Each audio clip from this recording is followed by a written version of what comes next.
Përshëndetje të nderuar miq, do të flasim për atë që po ndodh në gjeopolitik, për konfliktin mes Rusisë dhe Ukrainës dhe lëvizjet e fundit që po zhvillohen në Riyadh. Për gjithçka tjetër, por edhe për situatën në Ballkan do të flasim me zotin mentor Beqa, doktor i shkenca në fushën e marrëdhënieve ndërkombëtare. Profesor, përshëndetje dhe faleminderit shumë. Faleminderit për ftesën, kënaqësi. Profesori, ku do të jetë shekulli 21?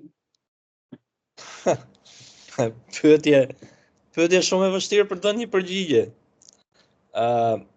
Natyrisht që do jetë shekulli i zhvendosjeve të mëdha. Shpresojmë zhvendosje që nuk do kenë pasoja të mëdha për botën.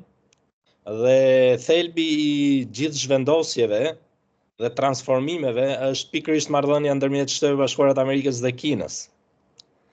Dhe mënyra se si do të menaxhohet kjo marrëdhënie do të përcaktojë edhe fatet e shekullit të 21.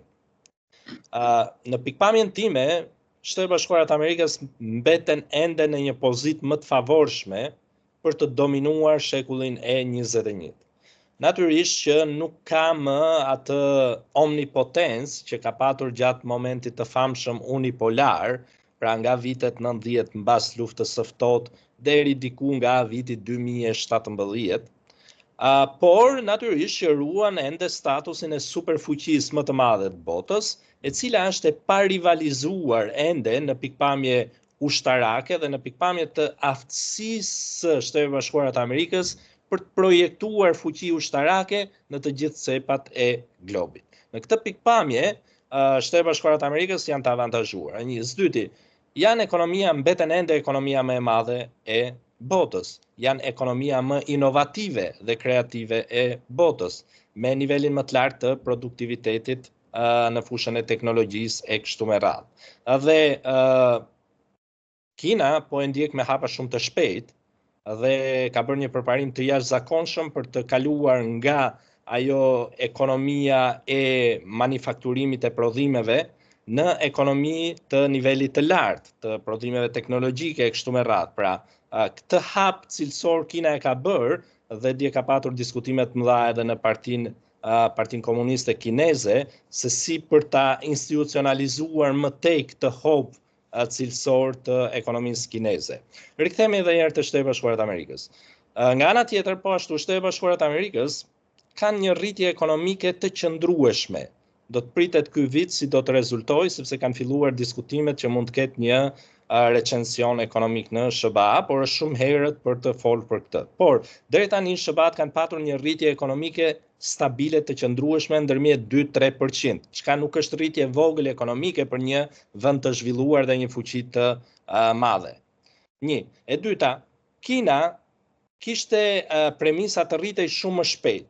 Duke ju referuar historiku të rritjes që ka të shifra 10%, të gjitha prognozat ishin që Kina do ta tejkalonte ekonominë në pikpamje nominale flasim, të Shtetit Bashkuar të Amerikës shumë shpejt.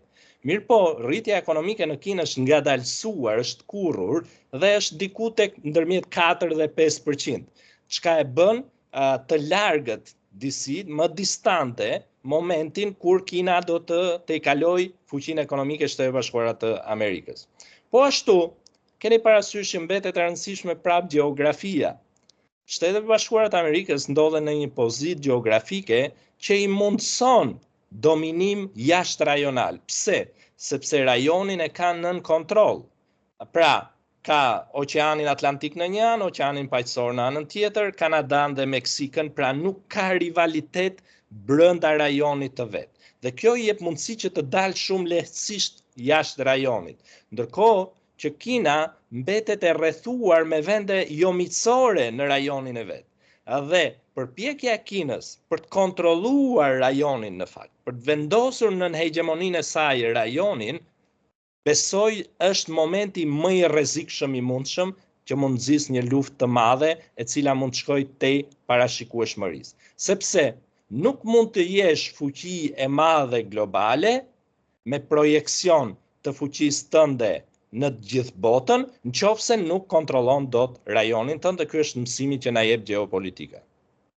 Profesor, nisur edhe nga ajo që ndodhi me USAID-in që u konfirmua mbyllja e 85% të projekteve, pra kemi një tërheqje të SBA-s. Mund ta zër Kina këtë me brez dhe rrugë? Natyrisht që Kina ka elaboruar disa projekte shumë të rëndësishme, qoftë të Silk Road në pikpamje toksore, po ashtu edhe në pikpamje ujore. Dhe është investuar jashtëzakonisht shumë në krijimin e një flote super gjigande. Dhe po përpiqet që të shtyjë sa më fort për të qenë një fuqi e madhe detare, po ashtu edhe toksore. Por kapacitetet e saj mbeten ende larg atyre kapaciteteve që mund të rivalizonin me të vërtet Shtetet Bashkuara të Amerikës. Tani rikthehemi tek pyetja e juaj. Natyrisht që fuqia e Shtetet Bashkuara të Amerikës nuk ka qenë vetëm një fuqi hard, një fuqi e fortë, force, bruto, por ka qenë edhe një fuqi e butë, soft power, pra një fuqi atraktive. Pse? Sepse qytetërimi amerikan, kultura amerikane, kanë qenë atraktive për botën, për njerëzit. Shumë njerëz i kanë parë Shtetet Bashkuara të Amerikës si një destinacion, si një ëndër, ai shining light, shining city on the hill, pra. Gjithmonë ka qenë kjo ide që Shtetet Bashkuara të Amerikës janë simboli i progresit dhe ne duhet ta ndjekim. Dhe natyrisht që një instrument për të eksportuar këtë fuqi të butë kanë qenë edhe ndihmat e huaja dhe USAID, siç ju thatë me të drejtë. Por ky është një komponent shumë i vogël i fuqisë së butë amerikane dhe nuk besoj që mund të ketë implikime serioze në le të themi në tkurrjen e influencës amerikane në vendet ku është prezente. Zoti Beqa, tani gjithë janë rikthyer flasin për bombën atomike. Natyrisht sepse është gjë më e rëndësishme. Sovraniteti apo edhe një mjet për kjo botë, siç e njohim, është pjesërisht e tillë për shkak të deterrencës nukleare. Pra ka patur një transformim të madh të sjelljes politike të shteteve që mbas prodhimit të bombës bërthamore, pra mbas luftës së dytë botërore. Dhe kjo normalisht që ka krijuar një lloj dekurajimi tek fuqitë e mëdha që të mos hynë në luftë me njëra tjetrën në mënyrë të drejtë për drejtë. Dhe ne deri tani spaku nuk kemi parë një luftë ku fuqitë e mëdha botërore të angazhohen me njëra tjetrën, dhe kryesisht kjo për shkak të armëve nukleare dhe kapacitetit të tyre shkatërrues. Dhe kjo krijon një lloj sigurie për paqen në botë. Pra, gjëja më shkatërrimtare e mundshme është shërbëtori më i mirë i paqes në botë. Mirë po, problemi është që armët bërthamore mund të bëhen, përdorimi i tyre mund bëhet edhe i paparashikueshëm, dhe nëse kalojmë në situata paparashikueshmërie, atëherë implikimet mbi botën janë katastrofike. Por besoj që ne kemi patur sinjale të mira edhe nga presidenti Trump, edhe nga presidenti Putin në fakt, që të dyja vendet janë fuqitë më të mëdha nukleare të botës dhe kanë mbushjet, numrin më të madh të mbushjeve nukleare të botës.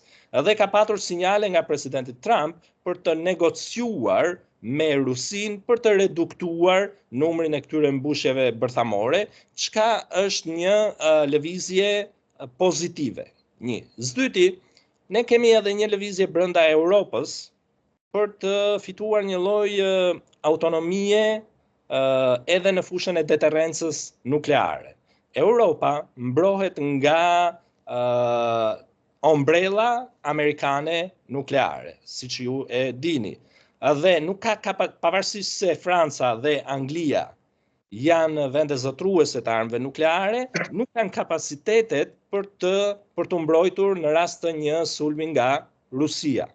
Në këtë pikpamje, vendet europiane po shohin alternativa për të zgjeruar këtë ombrellë nukleare të Francës dhe Britanisë së Madhe, duke përfshirë edhe vende të tjera të Bashkimit Evropian që mund të në të ardhmen, se natyrisht kjo kërkon një kohë të gjatë, në të ardhmen të mund të shërbejnë si një alternativë për mburojjen strategjike të Shtetit Bashkuara të Amerikës.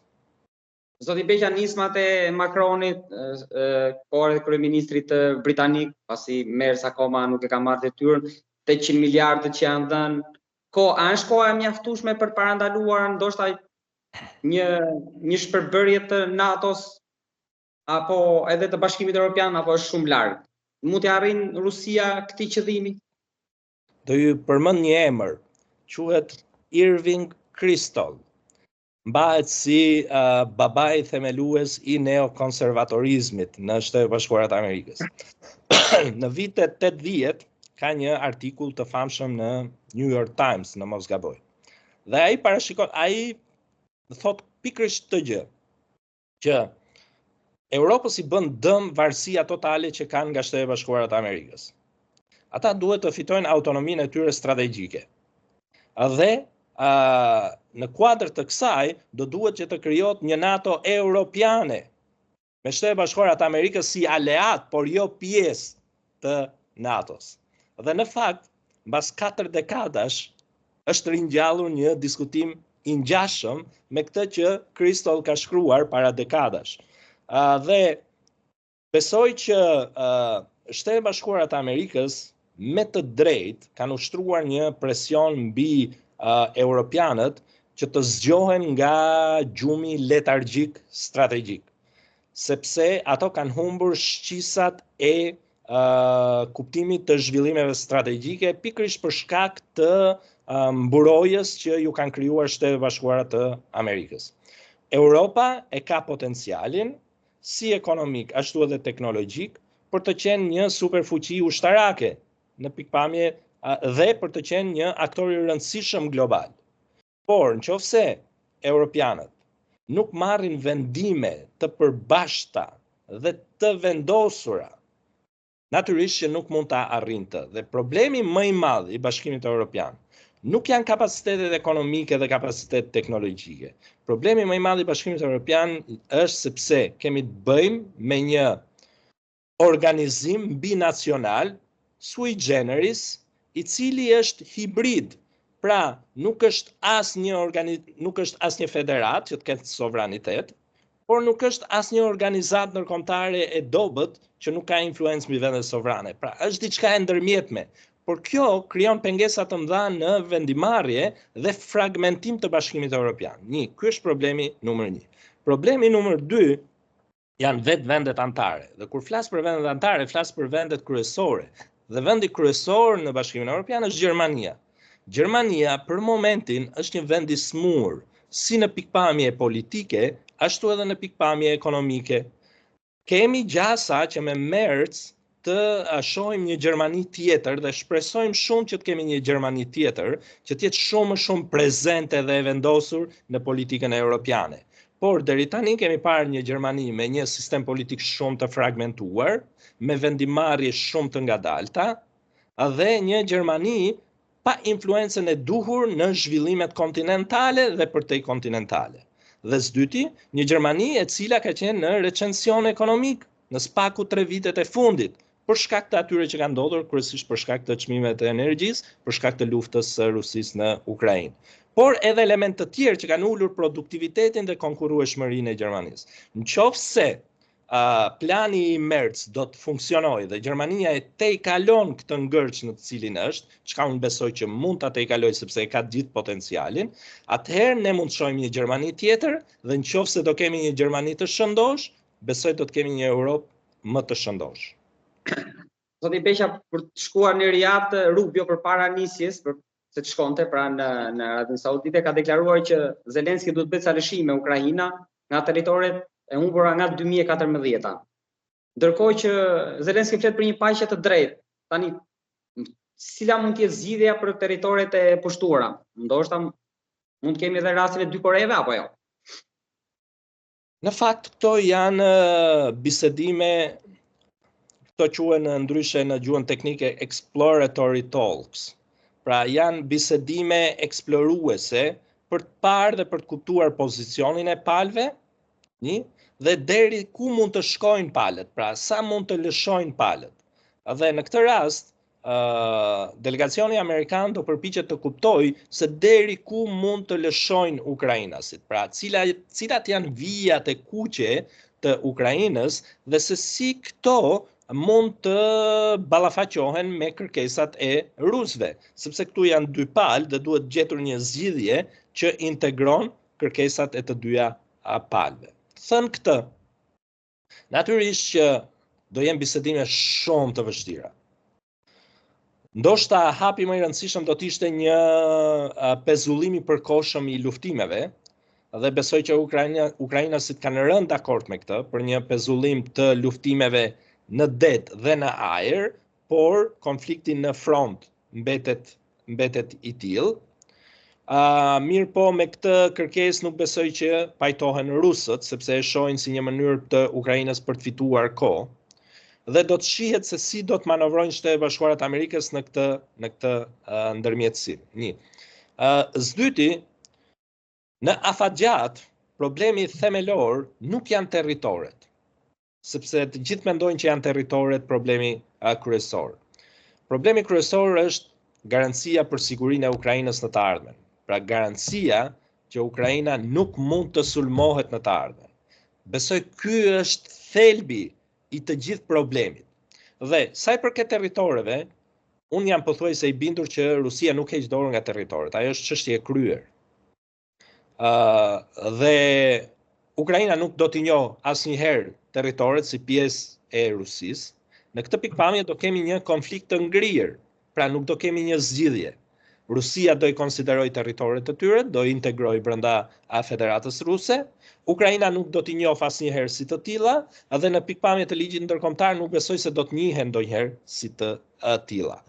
Dhe besoj që diskutimet do shkojnë përtej këtij realiteti faktik që është krijuar në teatrin e luftimeve. Dhe ajo që do të diskutohet në fakt janë kapacitetet e Ukrainës për të vetë mbrojtur nga Rusia. Çka do të thotë? Numri i ushtrisë, pra madhësia e ushtrisë së Ukrainës, dhe industria ushtarake ukrainase. Për të dyja këto, Rusia ka pretendime që të jenë modeste, pra të ketë një numër shumë të kufizuar të ushtrisë, dhe të ketë një industri ushtarake shumë modeste. Ndërkohë që Ukraina kërkon që të ketë një numër shumë të madh, një madhësi të konsiderueshme të ushtrisë dhe kapacitete industriale ushtarake të mëdha për të përballuar çdo sulm të mundshëm në të ardhmen nga ana e Rusisë. Plus kësaj, kërkon edhe garanci nga vendet e tjera. NATO tashmë është bërë qartë që nuk është një objektiv i mbërritshëm për Ukrainën, ndërkohë që Ukraina kërkon garanci bilaterale nga Shtetet e Bashkuara të Amerikës, por edhe kjo është pothuajse e pa mbërritshme dhe e ka bërë të qartë presidenti Trump. Atëherë do të mbetet për të parë se çfarë garancish mund të japin europianët në kuadër të një arkitekture të re të sigurisë në Europë. Derisa s'u mbajt premtimi në 96-s, do të thotë rikthehemi edhe një herë tek arsenali bërthamor, që nëse do ishte, ndoshta nuk do ishim në këtë situatë sot, nëse Ukraina do ta dispononte. Po flasim për memorandumin e Budapestit të 94-s. Me Clinton. Natyrisht, por ajo është një situatë disi më komplekse, me thënë të drejtën, sepse edhe Ukraina, kur është shpallur vendi pavarur me idenë që do ruante neutralitetin ndërmjet Rusisë dhe Shtetet e Bashkuara të Amerikës dhe Europës.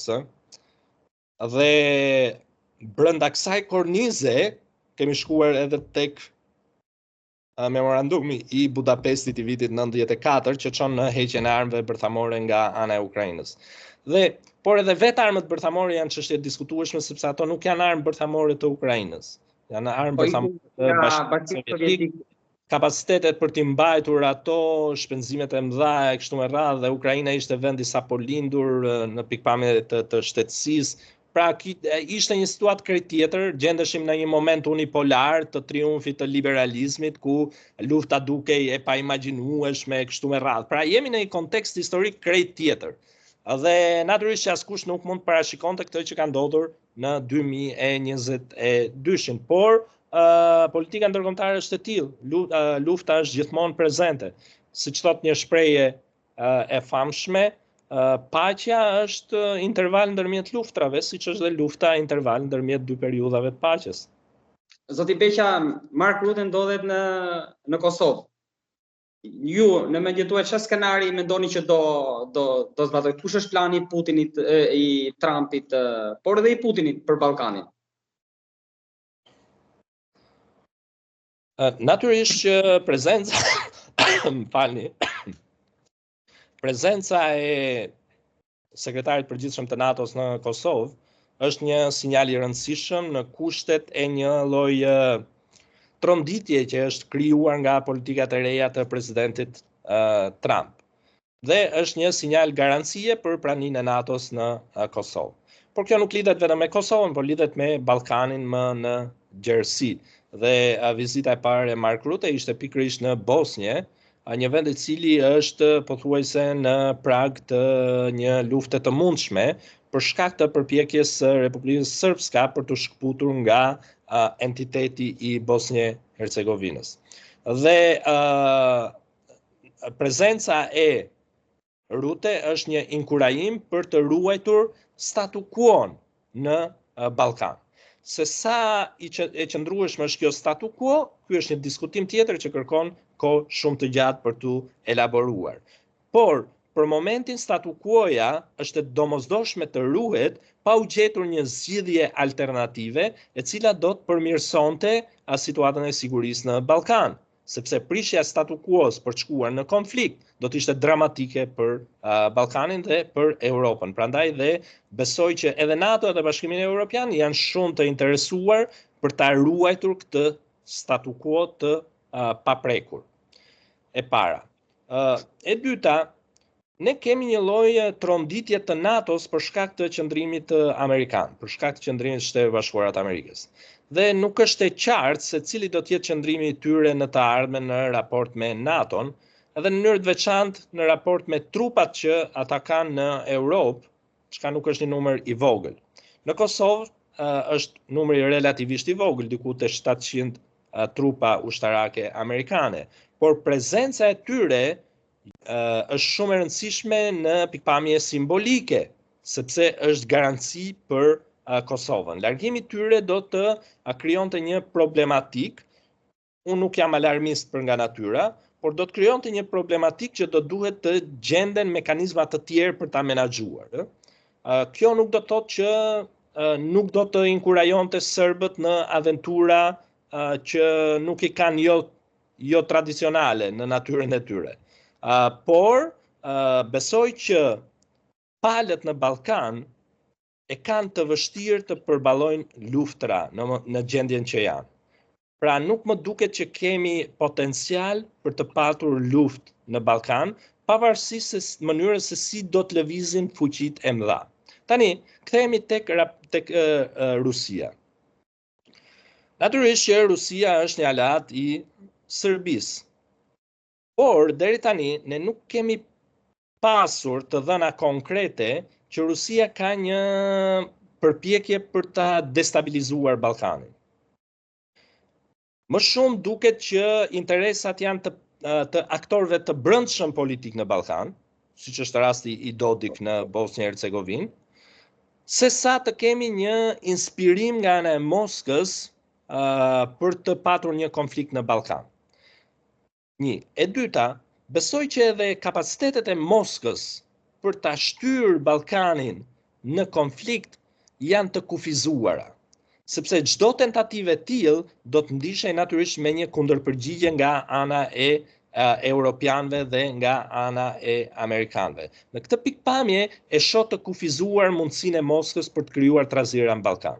Ka një ide të përgjithshme që nëse Rusia del fituese në Ukrainë, dhe gjasat janë që do dalë fituese në Ukrainë, pra do realizojë objektivat e saj, atëherë çështja e Kosovës është shumë më problematike.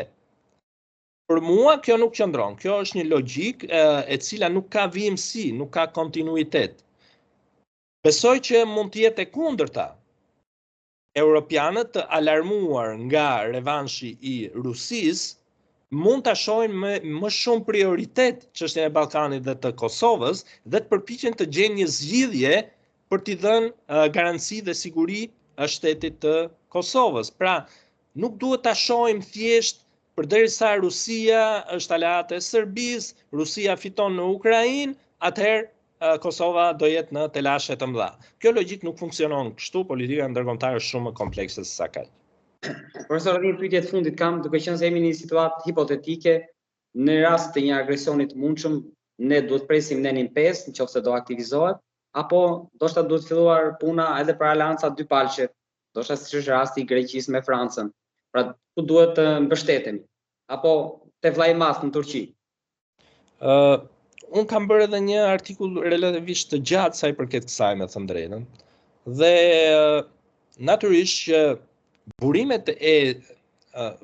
kryesor i garancisë për sigurinë tonë është mbrojtja kolektive brenda NATO-s. Dhe unë besoj që kjo do të vazhdoj të mbetet mekanizmi kryesor i mbrojtjes sonë.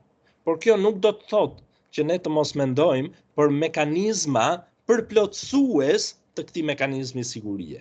Pra, nuk po them për alternativa, por po them për mekanizma përplotësues të sigurisë kolektive. Dhe kjo do të përfshinte forcimin e aleancave dypalqe. Ne përveç marrëdhënieve me Shtetet e Bashkuara të Amerikës, me të cilët kemi patur tradicionalisht marrëdhënie dypalqe shumë të afërta, marrëdhëniet me vendet e Bashkimit Evropian i kemi zhvilluar kryesisht në kuadër të Bashkimit Evropian. Ka ardhur momenti që ne të forcojmë marrëdhënie bilaterale në mënyrë të veçantë me Gjermaninë, me Italinë dhe me Francën. Pra, do duhet të punojmë sa më shumë për të avancuar marrëdhënie bilaterale me këto vende.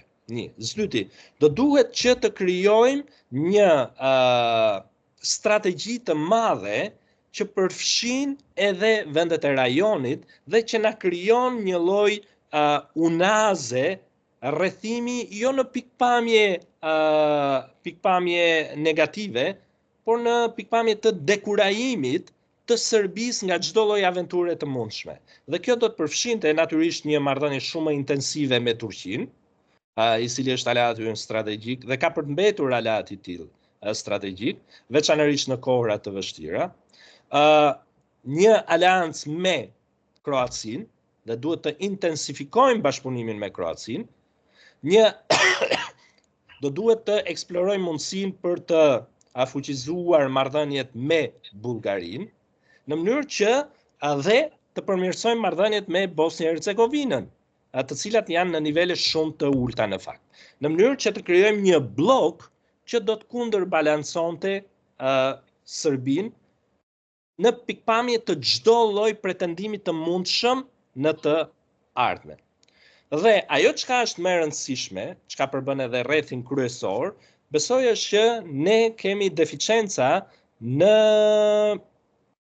fuqizimin e bërthamës shqiptare në rajon. Çka do të thotë në mënyrë të veçantë ndërmjet të marrëdhëniet ndërmjet Shqipërisë dhe Kosovës. Ne do duhet të shkojmë drejt një integrimi funksional të shoqërisë shqiptare në tërësi, në Shqipëri dhe në Kosovë, çka do të krijonte mekanizmat për një mbrojtje të përbashkët brenda kornizës së mbrojtjes kolektive të NATO-s. Profesor, të falenderoj shumë për gjithë bisedën. Faleminderit për ftesën. Profesor Rofshtin, jam shumë i njohës. Kohën e tej kalova, por biseda rrodhi, të jam shumë i njohës. Gjithashtu. Rofsh, faleminderit shumë. Pafshim. Mirupafshim.